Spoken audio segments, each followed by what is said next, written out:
Special intensive revision यानी SIR. शुरू में जब इसका विरोध हुआ था तो तथ्य ज़्यादा थे, तर्क ज़्यादा थे, और अब धीरे धीरे लगता है कि रंग बदलता जा रहा है इसके विरोध का, या फिर गोल पोस्ट चेंज होता जा रहा है। और अब ऐसा लग रहा है कि तथ्य कम है, तर्क ज़्यादा है, परसेप्शन की लड़ाई यहाँ पे ज़्यादा हावी हो रही है। अब इस परसेप्शन की लड़ाई में किसकी जीत होगी, कौन बाजी मारेगा, और इसकी सबसे कह सकते हैं कि पहला रिजल्ट जो है वो बिहार विधानसभा चुनाव आएगा। राहुल गांधी यहाँ पे यात्रा पर निकल चुके हैं, इससे पहले 2 यात्रा और वो कर चुके हैं और यात्रा काफ़ी सफल हुई थी चुनाव नतीजे के हिसाब से देखें तो। क्या राहुल गांधी ये मान के चल रहे हैं यहाँ भी उनकी यात्रा सफल होने वाली है? उधर से बीजेपी भी इस पूरे मुद्दे पर काफ़ी हमलावर हो चुकी है। तो आज आवाज़ अड्डा में करेंगे इसी पर चर्चा।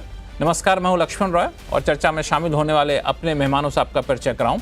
इससे पहले एक रिपोर्ट देख लेते हैं, फिर मेहमानों के पास चलेंगे।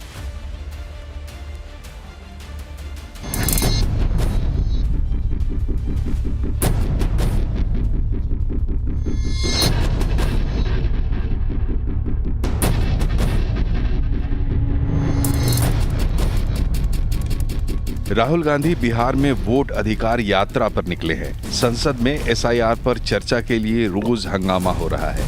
मुख्य चुनाव आयुक्त प्रेस कॉन्फ्रेंस करके सफाई दे चुके हैं, लेकिन वोटर लिस्ट रिवीजन का मसला सुलझने की बजाय उलझता ही जा रहा है। बिहार का चुनाव नजदीक है।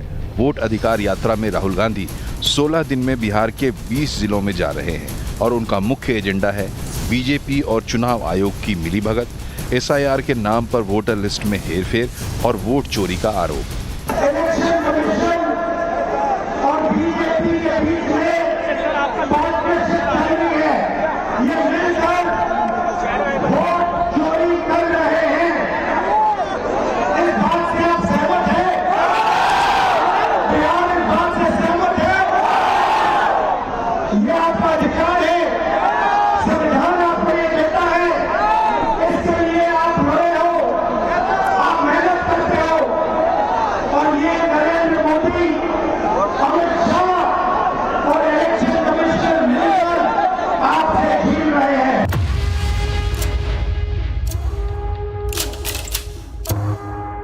राहुल ने 7 अगस्त को दस्तावेज दिखाते हुए चुनाव आयोग पर फर्जी वोटर बनाने और बीजेपी की मदद करने का आरोप लगाया था।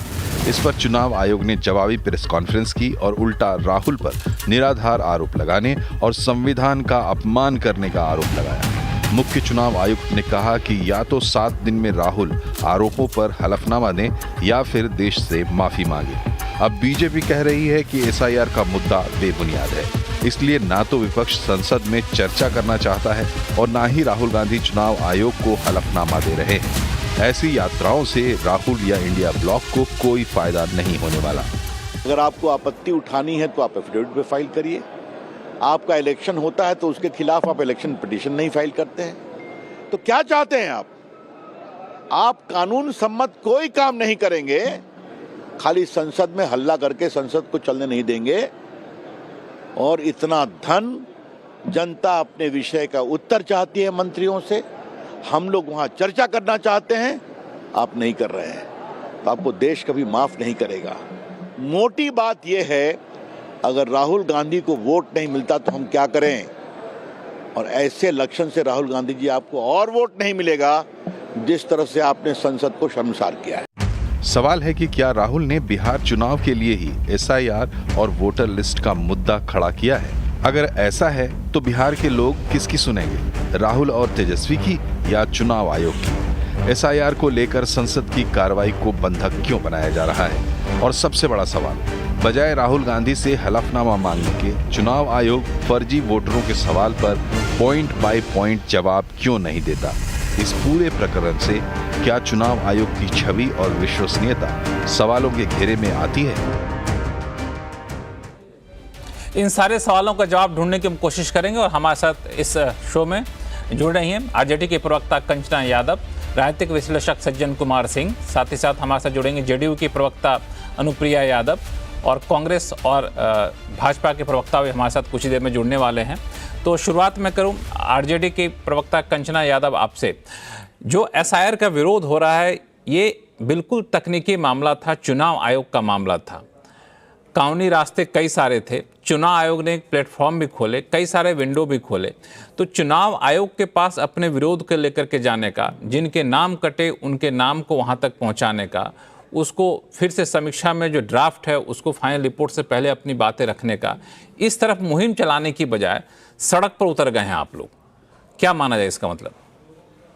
नहीं लक्ष्मण जी, आप जो कह रहे हैं वो बिल्कुल सही कह रहे हैं। ऐसा नहीं है कि हम चुनाव आयोग के पास नहीं गए थे। सबसे पहले जब एसआईआर को कराने का इन्होंने ठाना कि हम एसआईआर 2 महीने के अंदर प्रोसेस पूरा करवा देंगे, तो हमारा यही सवाल था ना कि आप इतना कम समय क्यों ले रहे हैं।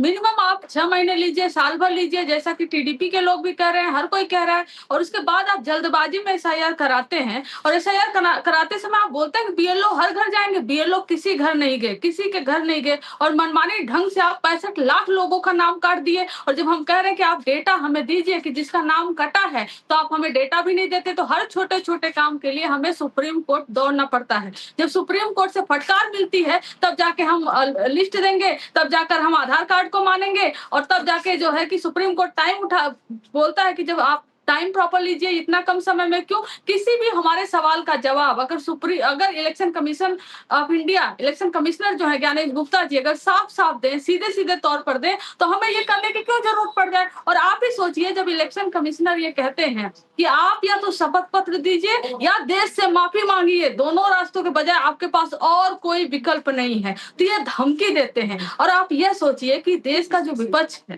भले ही कुछ सीटों से पीछे है, लेकिन वह जनता से चुनकर आया है, और जनता से चुनकर आए हुए लोगों को आप इस तरह से धमकी देंगे, तो ये किसको कबूल होगा? किसी को कबूल नहीं होगा। आपको तो सीधे नॉमिनेट कर दिया गया है। आप तो सीधे अमित शाह के साथ काम करते थे, और वहां से उठाकर आपको नॉमिनेट कर दिया गया है। जिस प्रोसेस में चीफ जस्टिस ऑफ इंडिया हुआ करते थे, उनको भी हटाकर आपको नॉमिनेट कर दिया गया है। और आप पूरी तरह से विपक्ष की जो है सुनेंगे नहीं, और बीजेपी की प्रवक्ता की तरह बात करेंगे। तो हमारे पास और रास्ते क्या है? हमारे पास और रास्ता क्या है? यही है कि जनता के चुने हुए आप प्रतिनिधि हैं। नहीं, कंचना, मैं आपकी बात को, मैं आप ही की बात को आपके तरफ रख रहा हूं कि आप जनता के चुने हुए प्रतिनिधि हैं, तो जनता के चुने हुए प्रतिनिधि का विरोध करिए, उन पर जाइए। आप एक संवैधानिक संस्था पे हमला करेंगे तो संवैधानिक संस्था तो आपसे जवाब मांगेगा ना, जिस पर लोगों का, भारत दुनिया का सबसे बड़ा लोकतंत्र है, उसका एक भरोसा है। उस भरोसे वाली संस्था पे हमला करेंगे तो जवाब पूछेगा आपसे कि आप एफिडेविट दीजिए, जो आप कह रही हैं या कह रहे हैं वो सही कह रहे हैं, नहीं गलती से बोल गए तो माफ़ी मांगिए। एक तो विंडो आपको खोला जा रहा है, दूसरा बीएलओ नहीं जा रहे घर घर। तो आपके भी तो स्थानीय कार्यकर्ता होता है, आपके भी तो बीएलओ, तो वो क्यों नहीं जा रहे हैं? वो जाके बताएं कि यहाँ यहाँ ये दिक्कतें हैं, इन लोगों का नाम जोड़े जाए, ये आपत्ति है, आपत्ति दर्ज करें चुनाव आयोग के पास। ये तो रास्ता है। अगर सीधा आप सड़क पर जा कर के कहें कि आपका वोट चला जाएगा, तो आपकी ज़मीन चली जाएगी, आपका राशन कार्ड चला जाएगा, ये तो साफ तौर से है कि आप इसको एक राजनीतिक लड़ाई के तौर पर या फिर वोट की लड़ाई के तौर पर देख रहे हैं।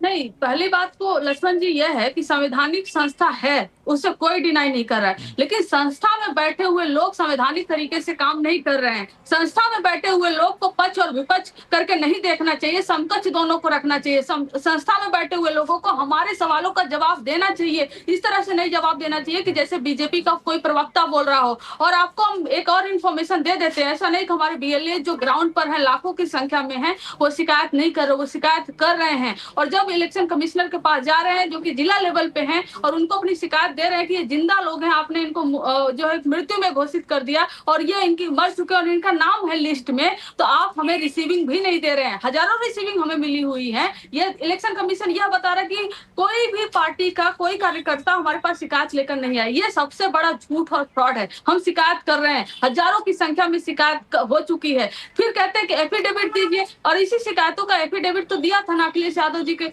ने दिया था, उन्होंने भी बोला। और अब तो पटनायक जी के भी पार्टी के लोग कह रहे हैं कि हमने भी शिकायत की हुई थी। आम आदमी पार्टी बोल रही कि दिल्ली में जब चुनाव हो रहा था हमने भी शिकायत की हुई थी। हमने लाखों एफिडेविट पूरे देश भर में दिया, अलग अलग पार्टियों ने, जो विपक्ष की पार्टियां हैं। क्या उन एफिडेविट को लेकर उस पर चुनाव आयोग बैठ गया है? उस पर तो कोई कार्रवाई नहीं हुई। आप लीडर ऑफ अपोजिशन को धमकी देते हो, और leader of opposition cabinet rank के बराबर होते हैं, जनता से चुनकर आए हुए होते हैं। आप जवाब दीजिए ना कि जो 65 लाख लोग जो जिनका नाम आपने काटा है, किस बेसिस पे काटा है? और अभी आप क्या जवाब दे रहे हैं, जब पूरा सर्वे चल रहा था तो ये कह रहे थे कि घुसपैठिए मिले, सूत्रों के हवाले से खबर चल रही थी घुसपैठियों का, लेकिन जब लिस्ट आया उसमें घुसपैठिए नहीं है। किसी पत्रकार ने ज्ञानेश कुमार गुप्ता जी से सवाल पूछा कि घुसपैठिए क्यों नहीं है, तो वो कह रहे हैं कि अभी हम जो डॉक्यूमेंट्स आएंगे उन डॉक्यूमेंट्स को वेरीफाई करेंगे, फिर हम बताएंगे घुसपैठिए हैं कि या नहीं है। तो आपने नैरेटिव क्यों चलवाया? ये नैरेटिव भाजपा का नैरेटिव है कि घुसपैठिए आ गए हैं, घुसपैठिए विपक्ष को वोट दे रहे हैं, जितवा रहे हैं, इस तरीके से कर रहे हैं। तो आप विपक्ष की पिच पे आप क्यों आकर लड़ रहे हो? आप सीधे सीधे हमसे वार्तालाप करते, आप हमारी शिकायतों को लेते, आपने एसआईआर करने की तुरंत जो है कि 2 महीने के अंदर हम कर देंगे और शिवम बिना त्यागी पूछे फॉर्म आप भर